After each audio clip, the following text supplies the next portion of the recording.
L'école du bien et du mal, tome 2, un monde sans frein. Sans prince, un monde sans frein. Un monde sans prince. De Soman Shenani, toujours, je ne sais pas le dire. Donc la suite du tome 1. En toute logique.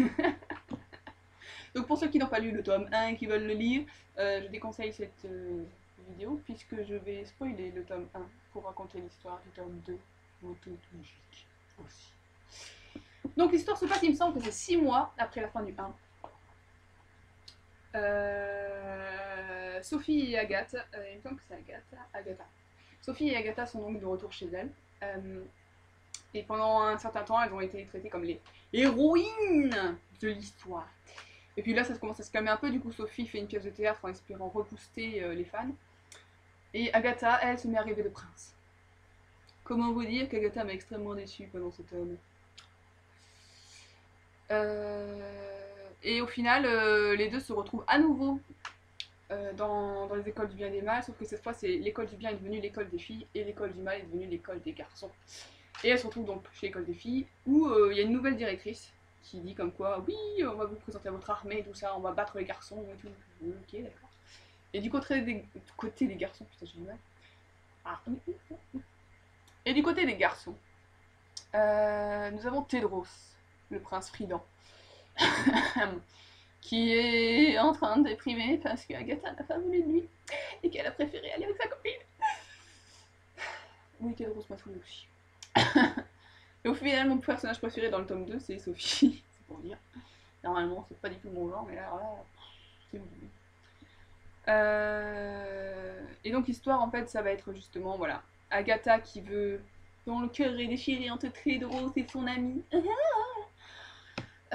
Sophie qui estime que oui, on va buter la gueule au garçon, et Tedros qui lance des assassins à la poursuite de Sophie pour lui latter sa gueule, parce qu'il estime que si Sophie est en vie, il ne pourra jamais avoir Agatha. Ça, c'est l'histoire. Les personnages, comme dit Tedros, euh, je sais pas si je l'aime mieux que dans le 1. Tedros, il n'a pas beaucoup changé. Il s'en prend plein la tête en cours de tome, mais j'arrive pas à l'apprécier. Non. Je. Tedros, non. Agatha, comme dit, elle a baissé dans les sondages. Elle passe tout le tome à être là. Ah oui, mais Tedros. Ah non, mais Sophie. Ah oui, mais Tedros. Ah non, mais Sophie. Bon, elle fait une princesse, quoi. Barbie, en plus. Bon, elle fout de la gerbe, quoi. Et du coup, on a oui, mais la vie ne vaut rien sans les garçons. On ne peut pas avoir un monde que de filles. Ce qui n'est pas faux. Mais enfin, tout ce que tu veux, c'est de taper ton mec, donc on s'en branle de ce que tu dis, en fait. Et Sophie, du coup, qui pète la classe, étonnamment. On retrouve les amis, du coup, du 1, qui sont pas mal non plus. Je les aime bien. Et... Mais le pire, c'est que Agatha, elle trouve toutes les raisons pour faire en sorte de rejeter Sophie, en fait. Mon dieu, elle redevient une sorcière, c'est obligé, oh là là, je vais devoir demander à Tedros de m'aider et tout.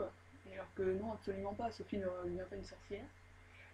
C'est juste qu'elle se monte la tête toute seule. Après, c'est vrai que dans le tome 1, Sophie essaie de la buter, donc tu comprends qu'il y a un traumatisme qui reste. Sauf que enfin, comment sont décrits ses sentiments, son comportement, ne correspond pas à un traumatisme. Parce qu'elle n'a aucun problème avec Sophie au début du bouquin. C'est juste qu'un beau jour, papa de Sophie se marie, et du coup elle se dit ah, dire que moi aussi j'aurais pu me marier avec Tedros jusqu'à la fin des temps. Et là, boum, c'est la merde, et elle se dit ah, ouais, oui, mais c'est ma chance de retrouver Tedros, quoi. Et là, elle se dit ah, mon dieu, Sophie est une sorcière et tout, elle veut aussi me tuer. Et du coup, il faut absolument que je trouve un prince pour me sauver. Et voilà. Est-ce que je l'ai moins aimé que le 1? Peut-être un peu moins. Mais dans le 1, comme dit, j'aimais pas Tedros et Sophie, je l'aimais moins aussi. Donc pour l'instant, c'est 2 à 1 à chaque fois. Et dans le tome 2, du coup, bah, je n'aime pas Agatha et je n'aime pas le prince. Et Sophie, ça va. Après, l'histoire en elle-même, elle est pas mal. Il y a de nouvelles questions qui sont levées par rapport au passé de Sophie, enfin aux parents de Sophie. Et je pense que dans le tome 3, parce qu'il va y avoir un tome 3, Que dans le tome 3, ça va être résolu. J'espère. Et la fin du tome 2, je l'ai bien aimé. C'est une fin qui pourrait être une bonne fin. Et pourtant, quand je l'ai fini, j'étais ouais, mais non. Il faut autre chose parce que là, j'ai trop les boules quand même. Et parce qu'autant la fin du 1 était géniale, autant la fin du 2, ça peut faire une bonne fin. Mais comme dit, il y a trop de questions qui sont levées au cours du bouquin pour que ça finisse comme ça, quoi. Donc j'ai cherché et puis effectivement il y aura un tome 3. Et je sais pas comment il s'appelle. Mais voilà. Donc moins bien que le tome 1. Mais il n'est pas acheté non plus, hein, il est pas mal quand même. Je sais que je crache beaucoup sur les personnages, mais je l'ai quand même bien aimé. Je l'ai lu aussi rapidement que le 1. Donc voilà.